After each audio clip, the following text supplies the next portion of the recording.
Hey guys, welcome to the Full Show. Gonna do my post-game thoughts about Michigan versus Wisconsin. Last night, Michigan beat Wisconsin 38-13, and the game was what I thought it would be. A tight game in the first half, and then Michigan started to exert its will. Now there's two key plays I took out of this game. Two key plays. The first one, Shea Patterson's first zone read or run play, when that's not an RPO, a zone read where he held it and ran 81 yards down the sideline. That just put it right into Wisconsin's mind. You have to always be accounting for him. So I think that, and it started to show we were going to be aggressive, that he was running the ball. Because a lot of times you don't really want your quarterback to get hit too much. I totally get that. And later on during the game when he had some good runs and he ran out of bounds without taking a hit, I'm like, very good. Very good. So with him getting that long run set the tone for Michigan, I think. That drive led to the first touchdown. Second biggest play, probably maybe the biggest play of all, that personal foul pushing the snapper penalty. It was the first drive of the second half. Michigan's drive stalled and we punted, and then Wisconsin shoved him over, and you never got a great look of it. So I don't know. I know you're not supposed to hit him until I think he engages someone else. So I think it was probably a right call, maybe on the weak side. I don't know. We never got a great angle. Anyways, that personal foul kept the drive alive. So really, it's a turnover.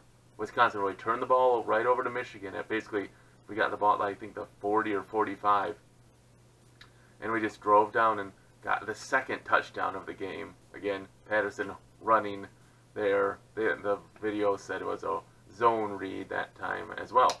So zone reads were a big part of it. Then we got the 2-point play to Collins in the back. That was a great play with direction going this way, then him coming back the other way. There were a few people open after watching it on replay. That's a really good play, well designed. And we were up 21-7. Michigan just kind of put the clamps down there. I have some questions for Wisconsin. Maybe he'll come out later today. What happened to Taylor?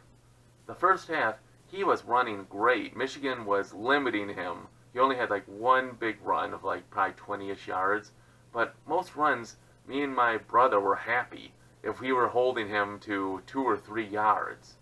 He would just get contacted and then pull our defenders another 3, 4, 5 yards. There was one where he ran another 10 yards after contact, dragging, I think, 3 defenders.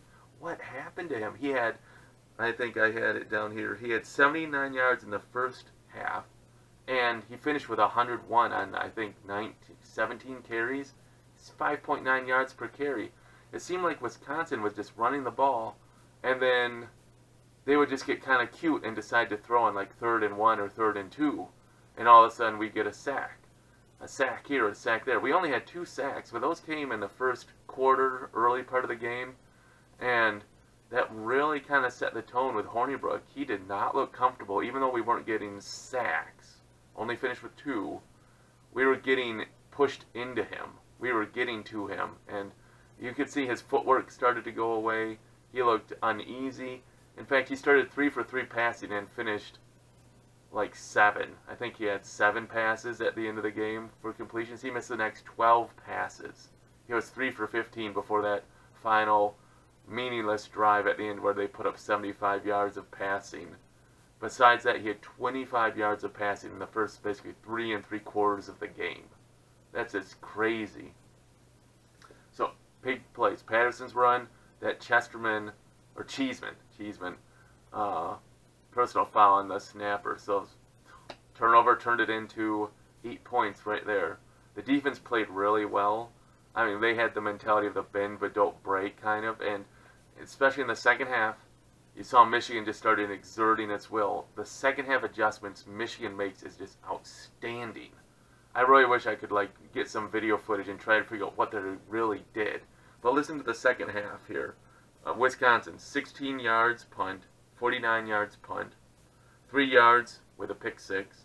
Sorry, 3 plays. 3 plays, punt, 8 plays, touchdown. So, they had 4 straight drives. They had 5 in the total second half. 4 of them got nothing out of. So in the second half adjustment, Don Brown just like figured out what to do and just kind of just shut them down. Now, besides that, the offensive line started to exert its will for Michigan. All of a sudden, we were noticing the line was pushing Wisconsin. I mean, there was a play where Evans, it was 3rd and 1 or 2, and there wasn't a hole. The line just pushed past the line, and we got the first down. The offensive line really picked up, too. Now, Wisconsin did a really good job. I was wondering how they were going to blitz Patterson. They did a really good job of sneaking them down, getting them in there the right way, and then Patterson, sometimes he'd make good plays, sometimes, you know, he's scrambling, and he had the sack where he got fumbled the ball, lost big yards there. You know what? They're right. It's like that's what you have with a playmaking quarterback. He's going to hold on to the ball, try to make a play. He learned from that, or later in the second half, he started throwing the ball away when those blitzers got in right on him. So, I really wonder what his stats would be if he didn't have those throwaway plays. You know, if he would take the sack so he, you know, didn't have the incompletions. He was 14 of 21, so, you know, 66% completion. Not a big yardage game for him, but Michigan did what we had to do to win the game. I'm really excited about that, too. It was an electric atmosphere, and there were tons of big-time recruits in this game. And what a great way to, like, say, come to Michigan and enjoy this, be part of this. You saw Chase Vinovich doing that in the post-game, talking to recruits as he's walking into the tunnel. So please let this be a big impact game for Michigan in recruiting. Rashawn Gary had to sit out again, and you could kind of see he's a big factor. He doesn't put up stats, but with him in there, without him in there, we didn't get a ton of tackles for loss. In fact, we had 0 in the stat book this morning. 0 tackles for loss besides the 2 sacks. So that just kind of tells you Wisconsin was a pretty good team. Michigan didn't make the plays in the backfield they were accustomed to doing. But Michigan, obviously, you know what? Those stats are always a little overrated, right? 38-13 says it was a pretty good game for Michigan. So those are my thoughts about the game. I'm really happy. Oh, one more thing I see in my note sheet.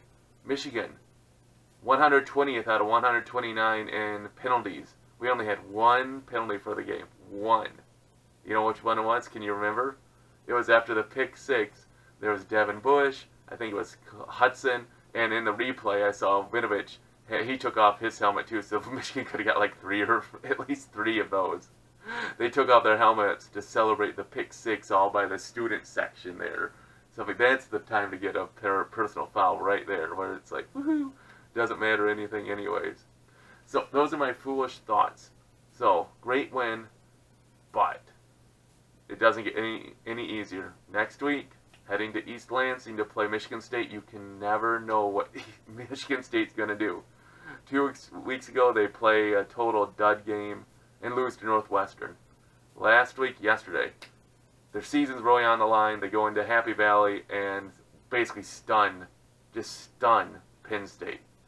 So, you cannot sleep on Michigan State. Michigan's got to come with it, and I'm thinking Michigan State will be ranked. It's going to be a great game for the Paul Bunyan Trophy. Man, that little guy they always hold up. I don't know why you have to have trophies. You don't need a trophy for this game. They hate each other. It's going to be a great game. Can't wait to watch it. Thanks for watching. If you like it, thumbs up. What was your biggest key from the game? What was your takeaway? Put it in the comments below. And if you really like these videos, thanks. Subscribe. Really appreciate those. As always, appreciate you watching, and go blue.